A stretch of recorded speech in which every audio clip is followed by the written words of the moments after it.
All right, yo, what's up? We're in New York. Concrete jungles where dreams are made Made of, there's nothing you can't do. Yo, we really in New York though. Let me show him the view. Anyways, we're here on a work trip and just so happened me and Fed's got some alone time and we're so super grateful to be here, creating another memory. We created a memory in Tahiti with her and her husband and Kale. We created memory in St. Martin, Bahamas for the very first time. We both left the United States for the first time in Bahamas. And Sean too, I think. That was his first time too. Well, Mexico don't count, I guess. Yeah, I do. Yeah, that's your home. That's my home, yeah. That's part of the United States, might as well. Bahamas, so many trips, so many top performer dinners, dude. Dude, just so grateful, huh? I'm filled with gratitude. Like, to think like 12 hours ago I was in California. And now I'm here, like, what the fuck is my life? Oh, true. I'm telling you, I called my mom and I was like, Mom, I made it to New York. And she was like, what the fuck? You're in New York? That's right. Feds was in California for her sister's wedding. Sister's wedding was beautiful. Anyway, so yeah, let's talk about the opportunities that our career has led us to. Feds was also the one. Her and her husband was the one that won at my birthday party. Hey, tell them. You were raffling stuff off and we were manifesting it and we were like, oh, we're gonna win the TV. What are we gonna watch on the TV? And we won the TV. Turns out it wasn't meant for us. You were gonna fix the raffle the whole time. But I'm sorry, girl, that's the way it panned out. And we still have the TV. Dude, I'm telling you, manifestation works. Because I didn't manifest that. I just planned it. I didn't like really think it out. You guys thought it out and like played it out and even planned it out. We were talking about what shows we're gonna watch on that shit. Yeah, that's I was like, same. You gotta be intentional, dude. And sorry if I hurt any feelings by saying that, but that was the true intention of like giving it away. It was funny because I was hanging to and I was like, damn, the people with the most, who makes the most out of everybody in this room on the TV, remember? Yeah. Because both of you guys are working at Sunrun. But dude, such an amazing opportunity, yeah? Yeah, the stuff I've been able to do because of this job is like crazy. Like we have a dream job as it is, for especially for people in our background.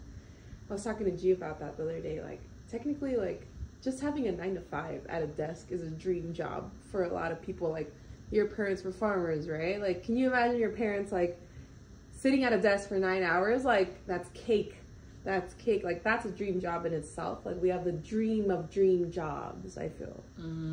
So. And it wasn't easy. We both started from the bottom. Yeah, customer care. Service, yeah. Customer service calls, escalated ass people, and like we had to work our way up. And then Feds ended up coming to train with us, and everyone thought that Feds and I were family members because on the first day we became besties. Yep. Well, when I started, they said, all right, well, who do you want to train with? And I was like, why would you ask me that? I'm new, I don't know. And I was like, well, I don't know, who's number one? Well, Jareen's number one, but she doesn't like to train people. And I was like, well, can you ask her? And they go ask you. I see you look at me, and you're like, okay. And then 10, 20 minutes later, we find out that my husband's Polynesian, and we both smoke weed, and we clicked. The rest is history. Like on the first day we took a break together, came walking in, talking story, and then when I went to the bathroom, the girls asked you how you knew me, yeah? Yeah, they were like, do you know Jareen from back home? Are you from Hawaii too? And I was like, no, why? Well, because she's not friendly to anyone. Dude, they probably thought you were Polynesian too. Yeah, they probably did. They were like, damn, this bitch never fucks with none of us. And like this random ass new girl. It's so crazy because in the office, like me and Feds used to go in the office all the time and we get mistaken for each other, but we wouldn't even be mad because we're like, as long as it's her. Yeah, I'm like, okay, that's cool. You're mistaking me for another powerful woman. Like, that's cool. Who run the road? Girls, but we don't even look alike. That's the thing. Like, we don't look alike. You're shorter than me. Hey, like, beautiful is beautiful, no matter what. Yeah, yeah. But I'm just like, okay, they just think we're both bad bitches, and that's why they like confuse us. Like, we give the same bad bitch energy off. Hell yeah. That's what I tell myself. So yeah, all the time people are like, Doreen, oh, Feds, my bad. And I'm like, that's cool, that's my friend. What's up? I say the same thing. But what do you call yeah, going back to like taking trips and stuff and just like manifesting. Now Feds is actually a manager of what she used to do. So like a manager of our role. And how's that been, dude? Sitting at the table, representing at the main table, you know? Yeah, it's crazy to think that like sometimes like I'm like, damn, I'm really an adult. Like, this corporate company trusts me to lead a sales team of 13 people and like make revenue for them and all that like corporate stuff. And I'm like, dang, like I'm an adult. Like, I don't know. Sometimes it's overwhelming because like you hear everything that's going on behind the scenes, but you can't like sometimes you can't share, or it's just very like high level.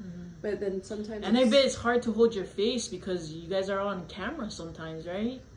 Oh yeah, like there's been times where I have to turn my camera off because I'm like either laughing at something or I'm just like worried about something, or I'm like when the whole thing with Spencer, R.I.P., I had to like turn my camera off because I was like a mess. But yeah, if I turn my camera off, it's usually not good. I left my camera off for that one, and we were in traffic in California, and I was crying so ugly in traffic. I was passenger seat, Kale was crying driving, but you know what, it made the traffic like bearable. Like we didn't even realize we were stuck in traffic, you know? Sometimes like in traffic I try to appreciate traffic because I tell myself like, okay, when else can I just sit here, listen to music, and spend time with like my other person, right? I try to like look at traffic as like a positive, and I just try to put some music on.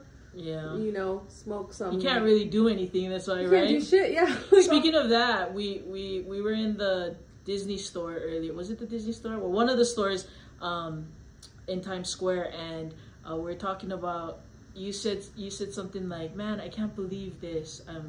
You don't even know what I'm feeling right now, being here in New York. Yes. I was like, oh, you don't know the joy I have inside yes, of me. Yes, that part. And then I just listened to Ed Milet's podcast, and he mentioned how human beings live in a state, and most of their lives, the state they live in is negative, like anger and jealousy and regret, you know, all of that, more than happy and all of that. And so he mentions that you have to, when you're in a good state, you have to tell your mind, body, and soul that this is the state I want to save in my home, right, in my inside, and have it be the main state moving forward. Like you have to manually do that. And so me and Feds did that, and I was like, by the snap of our finger, this is the state we're gonna save, like a computer, you know, file save. Yeah. And so when you snap your finger, when we snap our finger, we associate that with that good feeling that we had. So when we stop in traffic, like snapping all over the store, like yes, like pose. Yeah. So next time we're sad, I'm gonna snap, and it should take me back to that feeling of happiness. But aside from just being in New York, I'm filled with gratitude. I shared with Doreen earlier, like, so my mom's lived here for 30 years. And she has been an undocumented immigrant. And recently she actually just got her paperwork approved, and she finally got her work permit. So she's on the path. She's officially on the path to citizenship. They approved it. And like, that was a big weight lifted off of us in itself. 30 years, dude. You're what, 30? I'm 30. She moved here right before she had me. Dang. Yeah. So. I can only imagine like the fear that you had as a kid, that at any time, you know, we got to be careful with mom. All the time. I was telling Leland, like, when so my mom went to the lawyers, and then she sent me a picture of her work permit, and I started crying, and I felt like the hugest weight lifted off of me. Because growing up with parents that are undocumented, you're always afraid that you're going to come home and the home's going to be empty. Or if you get pulled over, it's like, fuck, are they gonna like deport my mom? Like, you always have that thought in the back of your head. And even just like, for example, I grew up in Southern California in like Riverside, about 2 hours from Mexico, and my mom wouldn't chaperone field trips that were past a certain like point because it was too close to Mexico, and she was like scared. So we always grew up with the fear. So her just setting that, like, that fear that we grew up with, like, went away. And that in itself was, like, that was amazing. Man. I cried. My sister cried because I was like, okay, like, she made it. Like, she's clear. But, like, dude, 30 years? That's extremely sad. Like, 30, yeah. But, no, we're happy. When she gets her official citizenship, I want to take her to Turkey because she's always wanted to go to Turkey. I don't fucking know why. I know why. She watches their soap operas. Yeah. Yeah, like it's always dramas. that, dude. Yes. It's always that. They have like their soap operas in Turkish, and she's like, okay, I want to go to Turkey. And people are in love there, right? Yes. And you know Mexicans, That's why my mother-in-law wants to go to Paris. Really? Because same, the movies and stuff, they see all the love, and you know, that's awesome, dude. Like, it makes me think of how ungrateful I feel, because my parents don't have to worry about that. You know what I mean? It takes things into perspective. Like a couple days ago, we were listening to something that came across our social media, and it said, I think it was from Gary Vee. He posted something like, be grateful for your life. There's people out there that don't even have access to water. And that was like a slap in the face, and I'm like, holy. I was so ungrateful the other night for not finding anything to wear. Like, what a waste of emotion. Dude, think about it this way. We are living our ancestors' dreams. Our ancestors' wildest dreams at that. The fact that we have running hot water on demand. Like, the little things. Running hot water on demand. We have working, like, plumbing. We have a roof over our head. If it's cold, we just press a fucking button and the heater turns on. Like, we are so blessed. And if you're hungry, you open the fridge and you have food. But yeah, I always used to think about it that way, because I grew up on not cable. We had public television. So I always saw the commercials of this, like, I forgot his name. This is white guy, but he was always in Africa. He was always in Africa with, like, the African kids trying to raise money for them and stuff.